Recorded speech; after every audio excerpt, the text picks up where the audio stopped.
और सब कैसी हैं आप, खैरियत से हैं? अल्लाह का शुक्र है। सबसे पहले मुझे ये बताइए, ये नदा का क्या मतलब है? हमने निदा तो नाम सुना है, ये नदा फर्स्ट टाइम सुना है। ये अरबिक नाम है।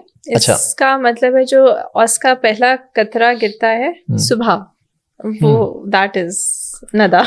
तो क्या आप कहीं बाहर रहते थे किसी कंट्री में जो आपके पेरेंट्स ने ये नाम दिया? नहीं, मेरी मदर को और मेरी खाला को पसंद था ये नाम नदा, उन्होंने सुना था।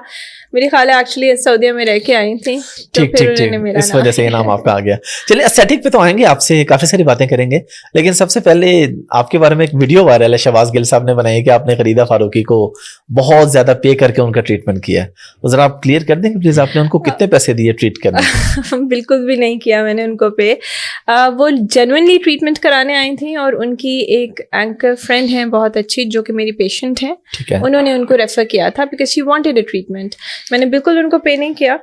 She came, she did her treatment. Generally कोई भी आता है ना हमारे पास, इवन नॉर्मल पेशेंट्स आते हैं, और जब वो चाहते हैं, हम उनसे पूछते हैं कि इज इट ओके अगर हम आपकी वीडियो बना लें, तो शी सेड कि आप बना लें, कोई इशू नहीं है। हम नॉर्मल पेशेंट से भी पूछते हैं, ठीक है, बिफोर आफ्टर्स के लिए भी, वैसे रिव्यू के लिए भी। तो हमने उनसे पूछा, उन्होंने कहा जी आप बेशक बना लें वीडियो, नो इशू।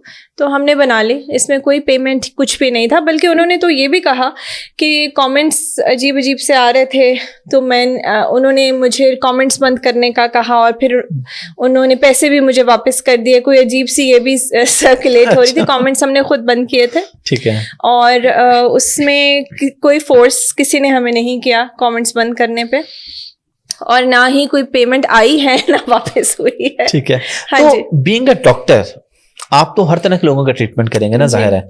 तो आप सोसाइटी का ये जो एक है कि आप जिसको पसंद करते हैं नापसंद करते हैं, उससे ये होता है। I think that is very unfair. मुझे आई अंडरस्टैंड पीपल्स कंसर्न, मुझे समझ आती है, लेकिन मुझे ये समझ नहीं आती कि आप कैसे एक डॉक्टर से एक्सपेक्ट कर सकते हैं कि वो बायस्ड हो या प्रेजुडिस्ड हो।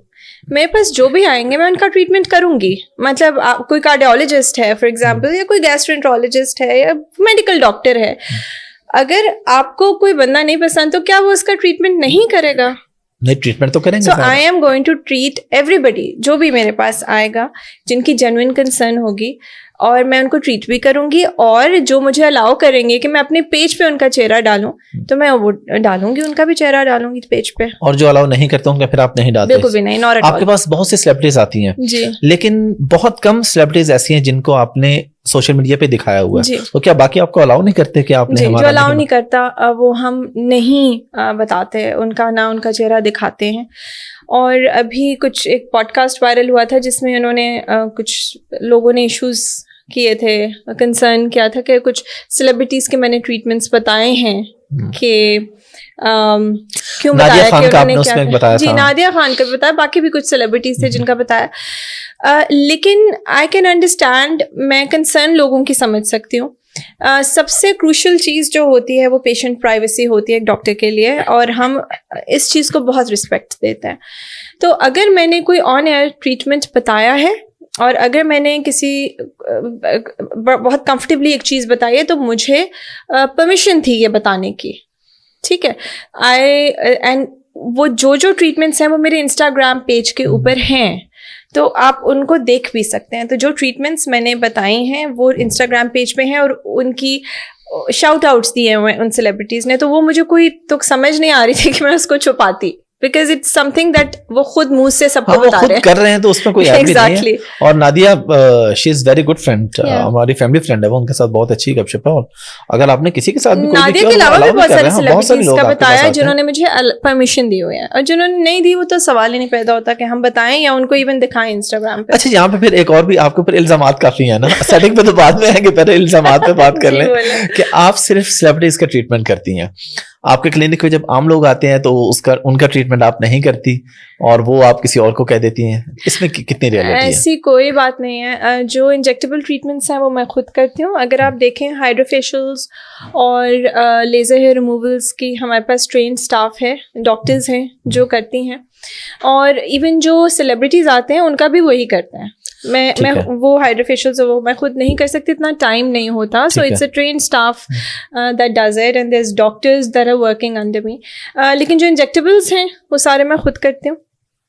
और सिर्फ सेलिब्रिटीज़ को मैं ट्रीट नहीं करती, मैं मेरे ज़्यादातर पेशेंट्स जो हैं वो आम लोग हैं। सेलिब्रिटीज़ का इसलिए हाइप क्रिएट हो गया कि सेलिब्रिटीज़ कुछ जो हैं जो हमें अलाउ करते हैं, वो या इन्फ्लुएंसर्स हमें अलाउ कर देते हैं कि हम उनका फेस यूज़ कर लें इंस्टाग्राम पे, उनका फेस दिखा दें, वो शाउट आउट्स दे देते हैं। नॉर्मल जो लोग हैं उनको ज़रा प्राइवेसी इश्यूज ज़्यादा होते हैं, वो नहीं दिखाने देते। तो फिर एक वो कॉन्सेप्ट बन गया, बिकॉज आप इंस्टाग्राम पे अगर देखते हो तो वो ज़्यादातर सेलिब्रिटीज़ या इन्फ्लुएंसर्स या एंकर्स के फेसेस आ रहे हैं। वो इसलिए कि वो अलाउ करते हैं हमें, और नॉर्मल लोग अलाउ नहीं करते। जो करते हैं, जैसे आपने गरीदा का अभी पूछा, उन्होंने अलाउ किया, हमने डाल दिया, वो ना कहती तो हम कभी भी नहीं डालते। फिर एल्गोरिदम भी ऐसा है सोशल मीडिया का कि जो नॉन फेसेस होते हैं उनको रीच ज्यादा मिलती है, मतलब उस पे व्यूज ज्यादा आते हैं, लाइक्स ज्यादा आते हैं, ऐसे ही तो उसकी वजह से भी शायद लोग ये समझते होंगे। नहीं, हमारी एक्चुअली कोशिश ये होती है कि नॉर्मल आम लोग भी ज्यादा आए उस पे, बिकॉज दैट जस्ट बड़ा एक जेन्युइन लगता है।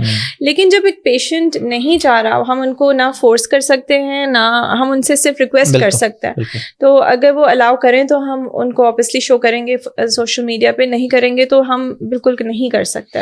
बिल्कुल ठीक है। आपकी स्टडी कहाँ से है? मैंने MBBS किया फ्रॉम अयूब मेडिकल कॉलेज। ठीक है। और उसके बाद मैंने 2 years ट्रेनिंग की, हाउस जॉब किया पिम्स से। उसके बाद 2 years ट्रेनिंग की मैंने MCPS डर्मेटोलॉजी की फ्रॉम पिम्स से ही। ठीक है। और उसके बाद मैंने डिप्लोमा इन प्रैक्टिकल डर्मेटोलॉजी किया कार्डिफ यूनिवर्सिटी से। फिर कुछ एस्थेटिक्स की ट्रेनिंग्स, वर्कशॉप्स वगैरह की। सऊदीया गई, वहाँ पे मुझे as an aesthetic physician job मिली। वहाँ पे बहुत सीखा। जब यहाँ पे PRP स्टार्ट भी नहीं हुई थी, तो वहाँ पे मैंने अपने भाई को कॉल करके कहा था कि यहाँ पे एक नई चीज़ आई है। वहाँ पे सिर्फ एक डॉक्टर करते थे उस टाइम पे इस्लामाबाद में। लाहौर मेरे भाई स्पेशली गए थे PRP कराने। तो फिर वहाँ पे Botox, fillers, hands on trainings वहाँ पे काफ़ी सारी ली सऊदीया में। फिर आई, फिर ऑन एंड ऑफ मेरे फादर का अपना हॉस्पिटल है, उधर कुछ अर्सा काम किया एज एन एस्थेटिक फिजिशियन। फिर बीच में थोड़ा गैप दिया बच्चों की वजह से। एंड देन अभी मैंने MSc एस्थेटिक्स किया है फ्रॉम क्वीन मैरी यूनिवर्सिटी। और जो मैंने अभी डिसर्टेशन लिखी है, रिसर्च पेपर दिया, they actually considering it for an international publishing. तो फ़िलहाल वो किया है। उसके अलावा बहुत सारी और भी वर्कशॉप्स, इंटरनेशनल ट्रेनिंग्स वगैरह की हैं एस्थेटिक्स में।